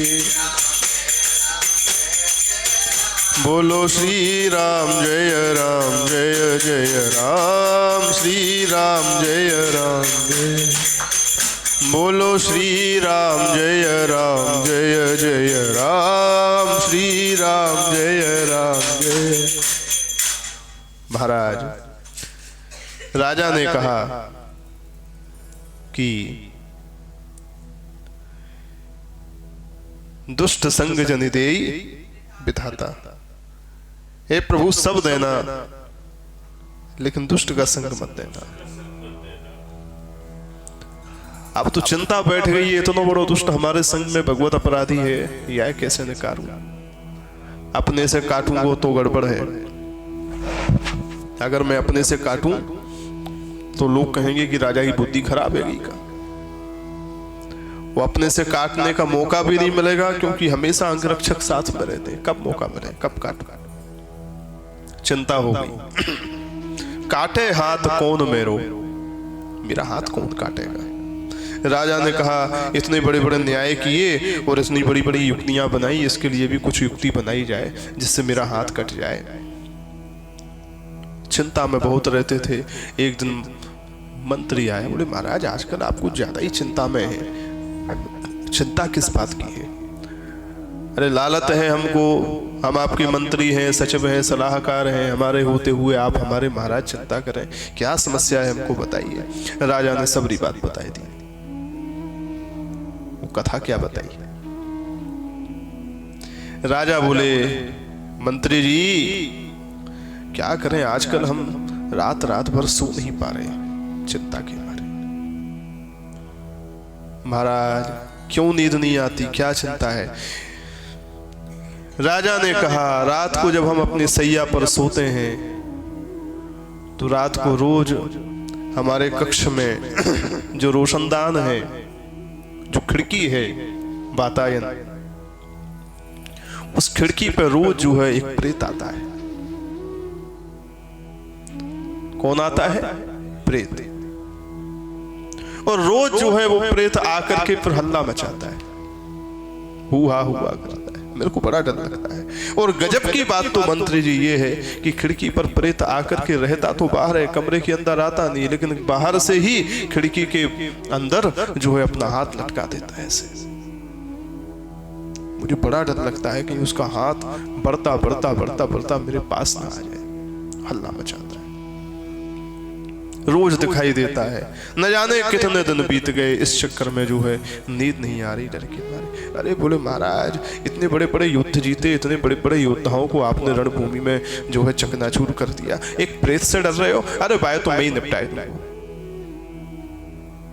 बस आप ये बता दो कितने बजे आता है, आप चैन से शांति से सोना, उसको हम निपटा देंगे। राजा बोले ठीक है, रात को 1 बजे आता है, तुम आ जाना।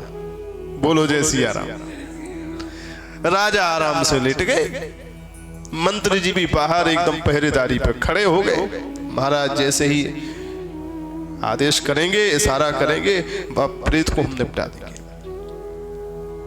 मंत्री को बाहर महल के कक्ष के बाहर खड़ा कर दिया, पर राजा ने कहा प्रेत तो हमारा ये हाथ ही है, कोई और कोई प्रेत थोड़ी है।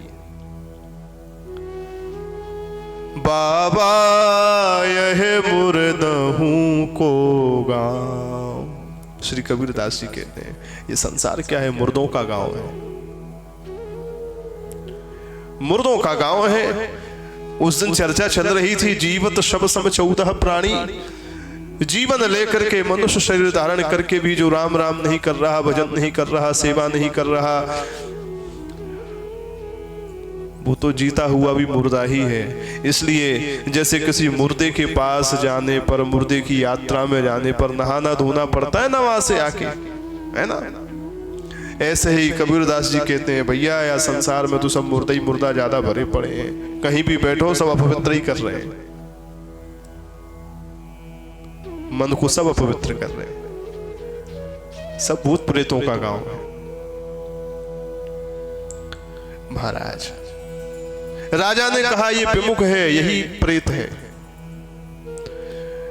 आंख दबा करके रात को चुपचाप गए, वो चुपचाप जाकर के बा खिड़की से अपनो हाथ लटकाए दी,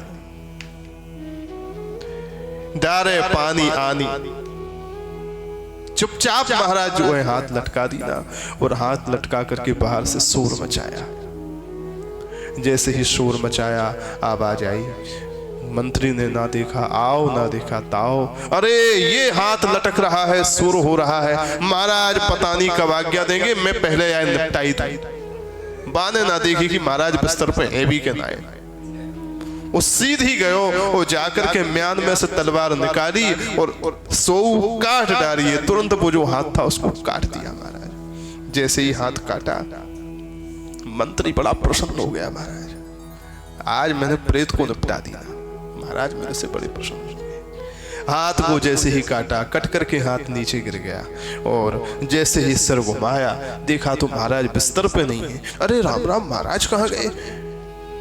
सो तो ना है, प्रेत को हाथ काट दियो हो, वो पहले ही महाराज कहीं ले गए हो। तुरंत जो है बाहर ढूंढने लगो, महाराज कहाँ है, महाराज कहाँ है। घूम करके जब कक्ष के घूम करके उस तरफ गया जहां से खिड़की थी, उस तरफ गया तो क्या देखता है कि महाराज ही कटे हाथ खड़े हैं। देखते ही होश उड़ गए, और होश उड़ते ही तुरंत जो है चरणों में गिर पड़ा, महाराज क्षमा करें, ये आप कहां से आ गए? मैं यहाँ तो प्रेत आना था, मैंने तो प्रेत समझ करके ये हाथ काट दिया, और आपने अपना हाथ कैसे कटवा दिया? आप कैसे आ गए? एकदम लज्जित हो गया। क्षमा करना महाराज, पर फिर भी गलती मेरी है, मुझको एक बार देख लेना चाहिए था। इतने साल बीत गए आपकी सेवा करते करते, मैं आपका हाथ नहीं पहचान पाया, गलती मेरी है, क्षमा करना। देख के लजानो कहा कियो में अजानो नृप, देख के लजानो कहा कियो में अजानो नृप, कही प्रेत मानो यही हरि सो बेगारी, कही प्रेत मानो यही हरि सो बे, ओ कही प्रेत मानो यही हरि सो बेगारी, ये कही प्रेत मानो यही। कियो में अजानो, महाराज अनजान में मेरे से अपराध हो गया, आप क्षमा कर देना, मैंने आपका हाथ काट दिया। राजा का हाथ कटा है, इतनी पीड़ा है, लेकिन पीड़ा में भी हंस रहे महाराज। पीड़ा तो जब तक हाथ नहीं कटा था तब हो रही थी, जब हाथ कट गया तो ऐसा लगा कि कितनी बड़ी पीड़ा चली गई, अब तो बड़ी शांति मिल रही है महाराज को। खुशी के आंसुओं में रोते रोते पीड़ा से निवृत्त होकर के महाराज राजा ने कटे हाथ से ही कहा, अरे मंत्री जी, आप क्यों हमसे क्षमा मांग रहे हैं? आपका कोई अपराध नहीं है। मैंने तो आपसे जैसा कहा था आपने वैसा ही किया है। मैंने आपसे कहा था प्रेत आता है, हाथ लटकाता है, शोर मचाता है। आपने कहा था हम हाथ काट देंगे, आपने वही तो किया। प्रेत आया, हाथ लटकाया, शोर मचाया, आपने हाथ काट। बोले महाराज वो प्रेत का काटना था, ये तो आपका हाथ था। राजा ने कहा कहीं प्रेत मानो यही, अरे यही तो प्रेत है। महाराज ये आपका हाथ प्रेत क्यों? राजा ने सबरी बात बता दी। इसी के कारण मैंने भगवान के प्रसाद के थाल का अपराध किया, भगवान के प्रसाद का अपराध किया। ये दुष्ट था, ये प्रेत था, इतने दिनों से मैं इसको लटकाए रोध रहा था। आज ये प्रेत कट गया, मर गया, हट गया, मेरे को बड़ी शांति है। क्या अपराध किया था? बोले हरि सो बिगाड़िए। इसने भगवान से बिगाड़ा था। आपको एक बात बताएं, श्रीमद् भागवत में एक गजब की बात, ब्रह्मा जी के 4 मानस पुत्र सनक, सनंदन, सनातन और सनत कुमार, चारों भाई सनकादिक एक बार वैकुंठाधिपति वैकुंठनाथ भगवान का दर्शन करने वैकुंठ गए।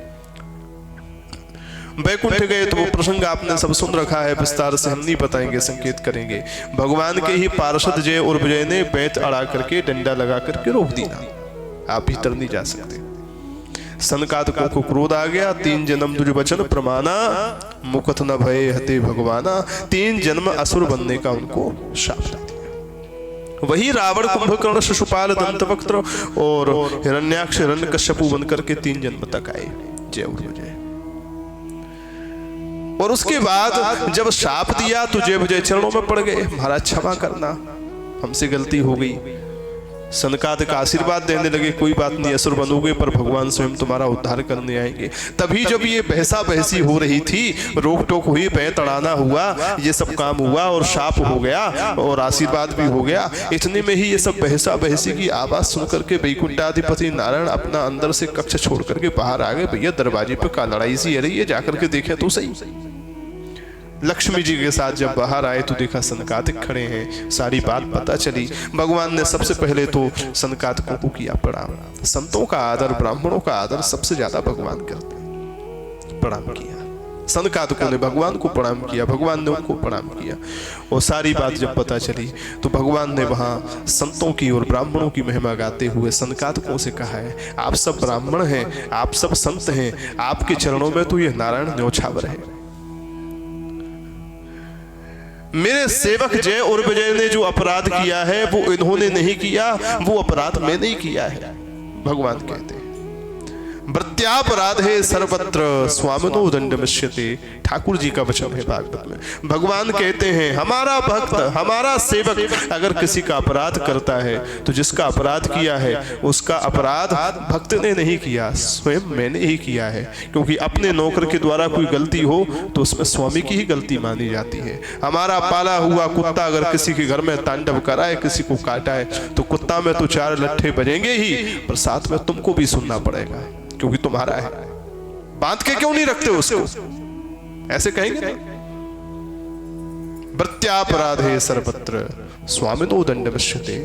सेवक के अपराध पर स्वामी भी दंडनीय होता है, स्वामी का भी अपराध होता है। इसलिए वहां भगवान ने कहा कि इन्होंने अपराध किया है, इसलिए मैं भी दंड भोगूंगा। अगर ये असुर बन करके जाएंगे तो मैं भी इनके कल्याण के लिए और 4 जन्म में भी लूंगा। वहां पे ठाकुर जी आए, 4 जन्म विस्तार से पहले बता चुके। यहीं पर भगवान का एक वचन है, ये नारायण तो आपके चरणों में न्योछावर है, इन्होंने आपका अपराध किया, आपने दंड दे दिया। एक बात कहूं महाराज, ठाकुर जी सनकादिकों से कहते हैं अगर मेरी ये भुजा भी आप ब्राह्मणों का, संतों का अपमान करने लग जाए, अपराध करने लग जाए तो मैं अपनी इस भुजा को भी काट दूंगा। ठाकुर जी कह रहे हैं छिंद्याम स्वभाव प्रतिकूल वृत्तिम। अगर मेरा हाथ भी, मेरी भुजा भी अगर संतों के, ब्राह्मणों के अनुकूल ना होकर के प्रतिकूल उठने लगी कभी, तो मैं अपनी इस भुजा को भी काट दूंगा। राजा ने सत्संग में ये बात सुनी थी। जब ठाकुर जी अपने भक्तों के लिए कह रहे हैं कि मेरी भुजा अगर संत भक्तों के प्रतिकूल हो गई तो मैं अपनी भुजा काट दूंगा, तो भक्त को भी अगर उसकी भुजा भगवान के प्रतिकूल हो जाए तो भक्त को भी चाहिए कि वो भी अपनी भुजा को काट दे, तभी ना ऐसा बराबर होगा। इसलिए कहा हरि सो बिगाड़ी, ये मेरी जो पूजा है इसने हरि से बिगाड़ की, हरि का अपराध किया, ये उनके प्रतिकूल हुई, इसलिए मैंने इसको काट दिया। सब लोग राजा की भक्ति का दर्शन करके नतमस्तक हो गए। महाराज वो ये सब क्यों किया? प्रसाद के प्रति अपराध हुआ इसलिए। जैसे ही राजा ने हाथ काटा, राजा को बड़ी शांति मिली। पर भगवान कभी अपने भक्तों का किसी भी प्रकार से कष्ट देख सकते हैं क्या? चमत्कार तो अब हुआ महाराज, उससे भी ज्यादा। राजा ने जैसे ही यहाँ हाथ काटा, उधर मंदिर में जगन्नाथ भगवान विचार करने लगे, राम राम राम, मेरे प्रसाद के लिए मेरे में निष्ठा रखते हुए देखो देखो राजा ने, भक्त ने जो है अपनी भुजा काट दी। अरे और कितने दिन हो गए केवल इसी कष्ट में कि मेरा प्रसाद नहीं जा रहा है, मेरे प्रसाद के कष्ट में काट दी। तुरंत ही पंडा पुजारियों को बुलाया, अरे इधर आओ इधर आओ इधर आओ। पंडा पुजारियों ने आकर के कहा प्रभु क्या हुआ? भगवान बोले जल्दी से ये 56 भोग का प्रसाद थाल उठाओ और जाकर के राजा के पास जाओ और जाकर के राजा को देके आओ, कह देना जगन्नाथ भगवान ने भेजा है, प्रसाद पाओ। कही जगन्नाथ देव ले प्रसाद जाबो उहाँ, कही जगन्नाथ देव ले प्रसाद जाबो, कही जगन्नाथ देव ले प्रसाद जाबो उहाँ, कही जगन्नाथ देव ल्याबो हाथ बोबो बाग सोई और धारिये, ल्याबो हाथ बोबो बाग सोई और धारिये, कही जगन्नाथ देव ले प्रसाद जाबो उहाँ, कही जगन्नाथ।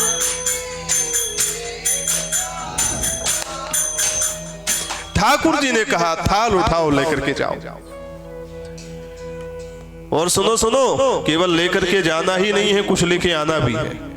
पंडा पुजारी बोले प्रभु रोज तो खाली थाल देकर के चले आते हैं, लाते तो कुछ नहीं है, आज क्या लेकर के आने हैं? भगवान बोले प्रसाद यहाँ से लेके जाओ और दूसरा प्रसाद वहां से लेके आओ।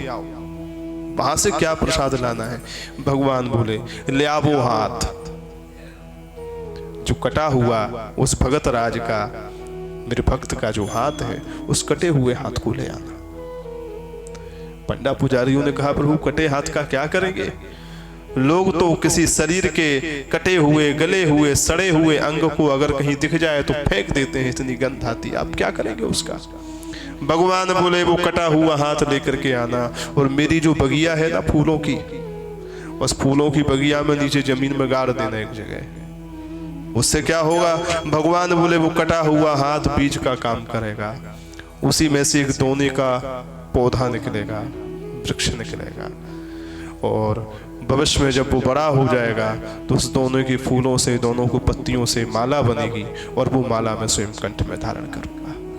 ठाकुर जी ने कहा ल्याबो हाथ बोबो बाग, उसको बाग में मेरी बगिया में बो दो, और बो करके जब उससे दोना की पत्तियां निकलेंगी, दोना के पुष्प निकलेंगे, तो उसकी माला बनेगी, और सोई और धारिये वही मैं हृदय में धारण करूंगा। एक प्रसाद भक्त ग्रहण करे तो दूसरा प्रसाद भक्त का मैं भी ग्रहण करूं। पंडा पुजारियों को महाराज थाल दिया।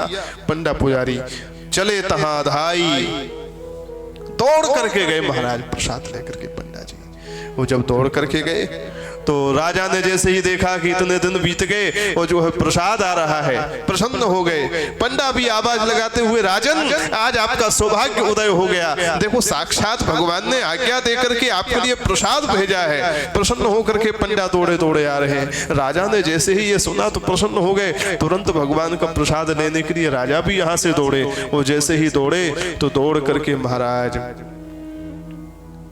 राजा के मन में जाते जाते एक कष्ट और हो गया क्या वही बात हो गई, जब दोनों हाथ थे तब एक हाथ से छुआ। दोनों हाथ से भगवान का प्रसाद लेना चाहिए, पर मेरे पास तो एक ही हाथ है।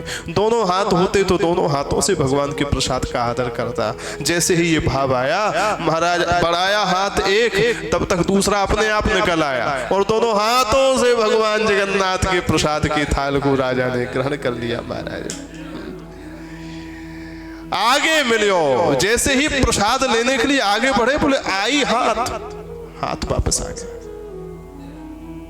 ठाकुर जी कितने करुणा निधान है। अनंत से जो जुड़ता है, देने वाले की वस्तु सीमित है, पर वो सीमित वस्तु जब अनंत को दी जाती है तो वस्तु अनंत हो जाती है। ठाकुर जी ने हाथ भी दे दिया, वो माला ग्रहण करने का भी आशीर्वाद दे दिया और प्रसाद भी दे दिया। कितना निकस्यो लगाए ही भयो सुख भारिये। महाराज प्रसाद के थाल को लेकर के राजा ने अपने सिर से लगाया, प्रणाम दंडवत किया और सुख भारिये, बहुत ही भारी सुख हुआ। भारी सुख क्यों हुआ? बोले भारी सुख इसलिए हुआ कि जब हाथ निकला था तो सुख हुआ, पर प्रसाद जब हाथ में आया तो भारी सुख हुआ। महाराज ये सत्य घटना है जो श्री नाभाजी ने वर्णन की है भक्तमाल जी में। ये सत्य घटना है। इस बात से हमको समझ लेना चाहिए कि भगवान की प्रसाद की कितनी महिमा है। साक्षात ठाकुर जी का अधरामृत है। उस प्रसाद को ब्रह्मवन निर्विकारम यथा विष्णु तथैव तत्, भगवान के समान ही मान करके भगवान के प्रसाद को ग्रहण करना चाहिए। प्रसाद हाथ में आ जाए तो सौभाग्य मानना चाहिए कि ठाकुर जी का साक्षात स्वरूप ही मेरे हाथ में आ गया। प्रसाद अवज्ञा जान के पाणी तजो एके नृपति, मेरे से प्रसाद का अपराध हुआ, इस गिलानी में एक राजा ने अपने हाथ को ही त्याग दिया। श्री नाभाजी कहते इसलिए प्रसाद में भी स्वाद है।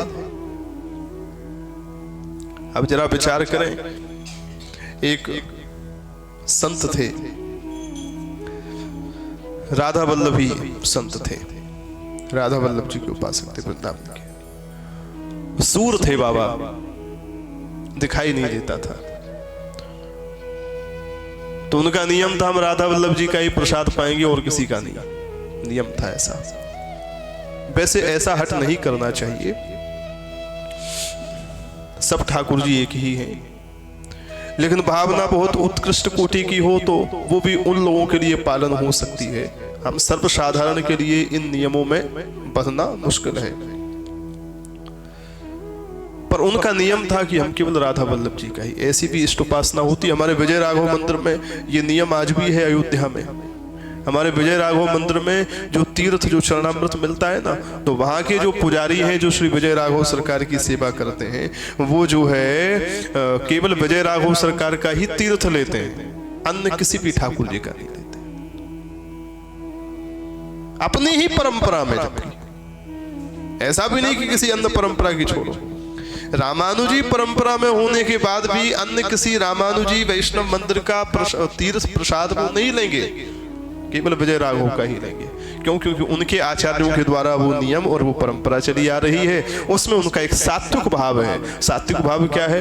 बोले विजय राघव सरकार हमारे राजा हैं और हम उनके जो है भृत्य हैं, सेवक हैं, तो हम केवल अपने राजा का ही दिया हुआ खाएंगे, अपने राजा का ही दिया हुआ पिएंगे और किसी का नहीं खाएंगे। नहीं हमारी चाकरी पर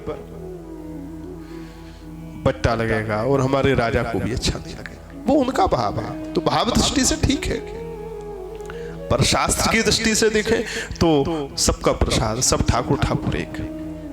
भाव दृष्टि से उनके लिए ठीक है। तो बाबा केवल राधा वल्लभ जी की प्रसाद पाते थे। ब्रजवासियन ने बाबा की जो है परीक्षा लेवे के तई कहा कि ओ एक दोना में 4 लड्डू रखे, 2 लड्डू राधा वल्लभ जी के, 2 लड्डू बिहारी जी के। वो दे दी बाबा राधा वल्लभ जी को प्रसाद है पाए ले। और बाबा ने जो है वहां में कहा कि ये 2 लड्डू खा ली ने, 2 छोड़ दी ने। और जबकि आंख में तसूस, अरे बोले तेरे 2 लड्डू छोड़ क्यों दी ने? बोले जी तो 2 बिहारी जी के हैं, राधा वल्लभ जी बारे मैंने पा लिए। बोलो राधे राधे। अरे बाबा तू कैसे पहचान गए हो? जो नित्य अपने इष्ट का प्रसाद पाता है, श्रद्धा से पाता है, उसकी महिमा को समझ करके पाता है, उसको अलग स्वाद आता है। वो समझ जाता है कि ये जो स्वाद है ये मेरे इष्ट का अधरामृत का स्वाद है, ये नहीं है, वो नहीं पाता, उनको स्वाद आता है। श्री रसिक मुरारी जी के चरित्र में हम लोगों ने श्रवण किया था कि नहीं, उनको भगवान के चरणामृत, भक्तों के चरणामृत का स्वाद आता था। अब हजारों भक्त बैठ करके पंगत पा रहे हैं और चरण प्रक्षालन हो रहा है, और चरण प्रक्षालन में उसमें एक का छूट गया, तो उन्होंने कहा भैया या में एक की कमी है अभी। बोले महाराज हम तो सबको ले आए। बोले नहीं, आप एक भक्त छोड़ आए हैं, किसी का चरण प्रक्षालन नहीं हुआ। क्यों, आपको कैसे पता? बोले जाकर के देखो, क्योंकि रोज जो स्वाद आता है वो आज नहीं आ रहा। महाराज आपको भक्तन के चरणामृत में भी स्वाद आवे। अब ये तो वही जानते हैं जिनको स्वाद आता है, जिनको स्वाद का ज्ञान नहीं वो कहां से पहचाने कि क्या स्वाद आता है। इसके लिए तो अनुभव करना पड़ेगा, भजन करना पड़ेगा, सत्संग करना पड़ेगा, भगवान से नित्य निरंतर प्रार्थना करनी पड़ेगी, तब ये स्वाद आएगा। कुछ भक्त ऐसे हैं जिनको भगवान के प्रसाद में स्वाद आता है और वो जान जाते हैं कि ये ठाकुर जी का प्रसाद है। उनके नाम क्या है? आइए उनके नाम गाते हैं और उसी के साथ इस प्रसंग को, आज की कथा को हम विराम देते हैं। प्रसाद की महिमा के साथ ही आज की कथा को विराम देते हैं। शेष चर्चा अगर कल इस समय तक रहे तो कल करेंगे, परसों सुबह गए तो कल पुनः एक चरित्र कहेंगे, अगर कल ही गए वृंदावन तो फिर वहां से आकर के कहेंगे। भगवान के प्रसाद की क्या महिमा है। श्री हरिराम व्यास जी कहते हैं, हरि प्रसाद रस, नाभाजी का परिछप पे गाते हैं। इतने भक्त ऐसे हैं जिनको भगवान के प्रसाद में रस आता है। हरि प्रसाद रस स्वाद के भक्त एते परमान, हरि प्रसाद रस स्वाद के भक्त एते परमान। ओ हरि प्रसाद रस स्वाद के भक्त एते परमान, हरि प्रसाद रस भक्त एते परमान। इतने भक्त प्रमाण हैं। शंकर शुक सनकादि कपिल नारद हनुमाना, शंकर शुक सनकादि कपिल नारद हनुमान। विश्वक्सेन प्रहलाद बलि भीषम जग जाना, विश्वक्सेन प्रहलाद बलि भीषम जग जाना। अर्जुन ध्रुव अम्बरीश विभीषण महिमा भारी, अर्जुन ध्रुव अम्बरीश विभीषण महिमा। अनुरागी क्रूर सदा उद्धव अधिकारी, अनुरागी क्रूर सदा उद्धव अधिकारी। भगवंत भुक्त अवशिष्ट की कीरति कहत सुजान, भगवंत भुक्त अवशिष्ट की कीरति कहत सुजान। हरि प्रसाद रस स्वाद के भक्त एते परमान, हरि प्रसाद रस स्वाद के भक्त एते परमान। इतने भक्त जो हैं वो भगवान के प्रसाद के रस के स्वाद को जानते हैं, जिनके नाम लिए शंकर बाबा, श्री सुखदेव जी महाराज, सनकादिक, भगवान कपिल, नारद जी, हनुमान जी, विश्वक्सेन जी, प्रहलाद जी, ध्रुव जी, महाराज बलि, पितामह भीष्म, अर्जुन, अम्बरीश, श्री विभीषण जी, अक्रूर जी, उद्धव जी, ये कौन है? बोले भगवंत भुक्त अवशिष्ट की कीरति कहत सुजान। ये भगवान का जो भुक्त है अर्थात खाया हुआ उच्छिष्ट प्रसाद है, उसकी कीर्ति को बताते हैं। ये जानते हैं कि इसमें स्वाद क्या है, ये पहचान जाते हैं। इसलिए आज की कथा से प्रेरणा यही है कि भगवान का प्रसाद भगवान के समान है, हम उसको स्वीकार करें महाराज। आइए 2 बार भगवान का नाम गान करते हैं, फिर कथा को विश्राम देते हैं। श्री राम जय राम जय जय राम, श्री राम जय राम। बोलो श्री राम जय राम जय जय राम।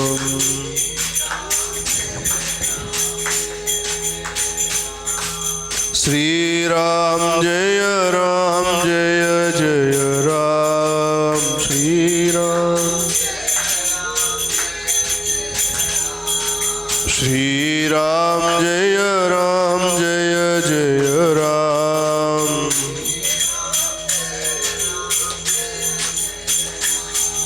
श्री राम जय राम जय जय राम। बोलो श्री राम जय राम जय जय राम।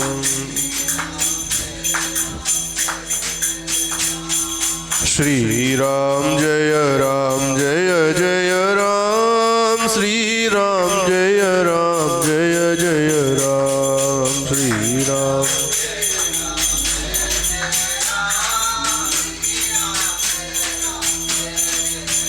बोलो श्री राम जय राम जय जय राम, श्री राम जय राम जय जय राम, श्री राम।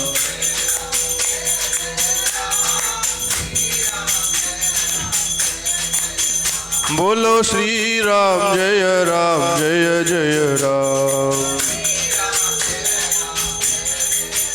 बोलो श्री राम जय राम जय जय राम। बोल भक्तवत्सल भगवान की, श्री सीता राम नाम महाराज की, श्री सीता रामचंद्र भगवान की, श्री राधा कृष्णचंद्र भगवान की, श्री लक्ष्मी नारायण भगवान की, श्री काशी विश्वनाथ भगवान की, श्री अन्नपूर्णा महारानी की, अपने अपने गुरु गोविंद की, अपने अपने माता पिता की, सर्वेश्वरी जगत जननी गौ माता की, श्री जगन्नाथ भगवान की, श्री भगवान के प्रसाद की। जय जय श्री राधे, जय जय श्री सीताराम। नमः पार्वती पतये, हर हर महादेव। हरे कृष्ण कृष्ण कृष्ण हरे हरे, हरे राम राम राम हरे हरे। हरे कृष्ण कृष्ण कृष्ण हरे हरे, हरे राम राम राम हरे हरे। हरे कृष्ण कृष्ण कृष्ण हरे हरे, हरे राम राम राम हरे हरे। सर्वे भवन्तु सुखिनः, सर्वे सन्तु निरामयाः, सर्वे भद्राणि पश्यन्तु, मा कश्चित् दुःखभाग् भवेत्। हरि ओम तत्सत्, हरि ओम तत्सत्, हरि ओम तत्सत्। श्री हरये नमः, श्री हरये नमः, श्री हरये नमः। हरि शरण। शेष चर्चा कल की कथा में करते हैं, तब तक के लिए सभी को जय श्रीमन नारायण।